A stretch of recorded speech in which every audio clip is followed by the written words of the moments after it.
Dear students, very good evening. आप सभी लोगों का एक बार फिर से मैं स्वागत करता हूं। आज की इस वीडियो के अंदर हम 3 सवालों के ऊपर बात करेंगे। सबसे पहला सवाल जो पूछा है आप में से ही किसी एक सब्सक्राइबर ने कि मेरे डॉक्यूमेंट्स को प्रोविजनली एक्सेप्ट किया गया है, अब क्या होगा। दूसरा सवाल पूछा है किसी एक और सब्सक्राइबर ने कि सर, जिनका रीमेडिकल हुआ है क्या उनका रिजल्ट मेडिकल जो ग्राउंड फिट हुए हैं उनके साथ आएगा। और तीसरा सवाल भी पूछा है आप में से ही किसी एक और सब्सक्राइबर ने, क्या कोई तरीका है, कोई ऐसा जरिया है जिससे अब हम अपने पोस्ट प्रेफरेंस को चेंज कर सके। तो इन तीनों सवालों के जवाब आपको इस वीडियो के अंदर मिलने वाले हैं। तो चलिए बिना किसी देरी के वीडियो को स्टार्ट करते हैं। बात करते हैं सबसे पहले सवाल की कि हमारा जो डॉक्यूमेंट्स हैं वो प्रोविजनली एक्सेप्ट किए गए हैं, अब क्या होगा। तो देखिए, सिर्फ आपके ही डॉक्यूमेंट प्रोविजनली एक्सेप्ट नहीं किए गए हैं या फिर जिनसे दोबारा डॉक्यूमेंट मंगवाए हैं उनके ही प्रोविजनली एक्सेप्ट नहीं किए गए हैं।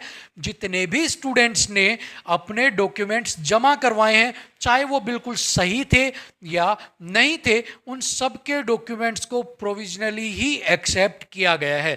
क्योंकि जब तक उनकी जांच उनके कंसर्न्ड ऑफिस से, मान लो 10th की सर्टिफिकेट है हरियाणा बोर्ड से, तो जब तक उसकी जांच हरियाणा बोर्ड से नहीं हो जाती कि ये बंदा या ये कैंडिडेट हमारे से पास आउट है या नहीं है, तब तक आप प्रोविजनली ही सिलेक्टेड हैं। सो डॉक्यूमेंट्स लेना, डॉक्यूमेंट्स जमा करना एक अलग बात है, लेकिन अभी आप सारे कैंडिडेट्स प्रोविजनली सिलेक्टेड हैं, प्रोविजनली एक्सेप्टेड आपके डॉक्यूमेंट्स हैं। अभी कोई भी यहां पर कंफर्म नहीं है, ठीक है। अभी इन सारी चीज़ों को कंफर्म होने में बहुत ज़्यादा टाइम लगेगा। अप्रोक्सीमेट आपकी ट्रेनिंग का मिड आ जाएगा, ट्रेनिंग एंड होने को हो जाएगी, तब जाकर आपके डॉक्यूमेंट वेरिफिकेशन जो होती है वो सारी कंप्लीट होती है, ठीक है। सो घबराने की ज़रूरत नहीं है कि आप अकेले ही प्रोविजनली आप सिलेक्टेड हो।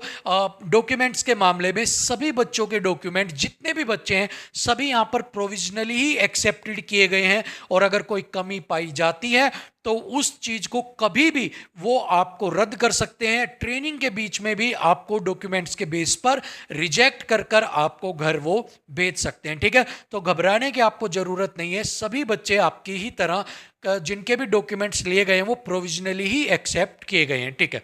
दूसरा सवाल था रीमेडिकल वालों का जो रिजल्ट है, क्या वो भी रेगुलर जो मेडिकल फिट हुए उनके साथ आएगा या अलग से आएगा।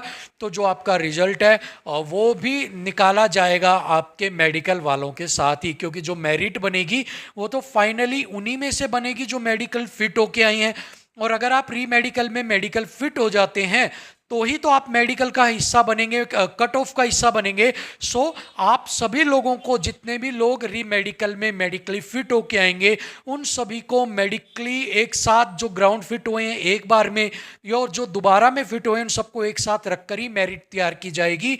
ऐसा नहीं है कि उनकी अलग की जाएगी, आपकी अलग की जाएगी, सभी बच्चों की एक साथ ही आपकी मेरिट निकाली जाएगी, ठीक है। सो बिल्कुल आपको ये नहीं सोचना है कि मेरे को री मेडिकल मिल गया तो मेरा लटका तो नहीं देंगे, कभी मेरा रिजल्ट पेंडिंग में तो नहीं रखेंगे, कभी मेरा रिजल्ट नहीं देंगे, कुछ भी नहीं होगा। सभी का रिजल्ट आपका साथ में ही आएगा, ठीक है। चलिए अब बात करते हैं तीसरा सवाल, क्या किसी भी तरीके से आप अपनी पोस्ट प्रेफरेंस चेंज कर सकते हैं।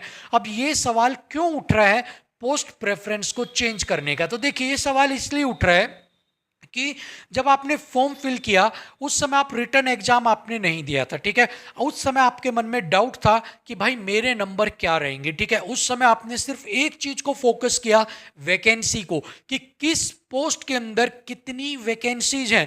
मान लो बीएसएफ के अंदर सबसे ज्यादा है, आपने नंबर 1 पर डाल दिया बीएसएफ यहां पर, ठीक है। अब खेला कहां पर खेला गया, रिटर्न एग्जाम के बाद खेला गया कि जब रिटर्न एग्जाम हुआ उसके बाद आपके नंबर गए 12 ऊपर, 13 नंबर ऊपर, 15 नंबर ऊपर, 11 नंबर ऊपर। अब यहां पर टर्निंग पॉइंट आया कि यार मुझे सीआईएसएफ मिल सकती थी अगर मेरी पोस्ट प्रेफरेंस होती फर्स्ट नंबर पर, बट मैंने उस समय में डाल दिया बीएसएफ को, ठीक है। सो यहां पर इस वजह से ये बार बार सवाल उठ रहा है कि क्या मैं अपनी पोस्ट प्रेफरेंस बदल सकता हूं। क्यों, नंबर बड़े शानदार है, 14 नंबर ऊपर है, 15 नंबर ऊपर है, बट मिलिट्री बीएसएफ है, बीएसएफ आपको 5 नंबर ऊपर पे भी मिल जाती। लेकिन अब यहां पर जिन भी बच्चों ने रिस्क लिया था, सीआईएसएफ पहले डाला जिनको चाहिए थी, उसके बाद धीरे धीरे स्टेप वाइज डाला, उन बच्चों को तो यहाँ पर मिल गया बेनिफिट। लेकिन जिन्होंने सिर्फ वैकेंसी देखकर डाला, अब यहाँ पर उनके लिए कोई भी रास्ता नहीं है कि वो अपनी वैकेंसी को चेंज कर सके, वो अपने जो उनको पोस्ट दी जाएगी उसको चेंज कर सके। अब तो जो आपने पहले आपने जिसका भी पर्ची कटवाई, अब तो वही चीज़ आपको परोसी जाएगी, अब आप उसके अंदर चेंज नहीं करवा सकते हो।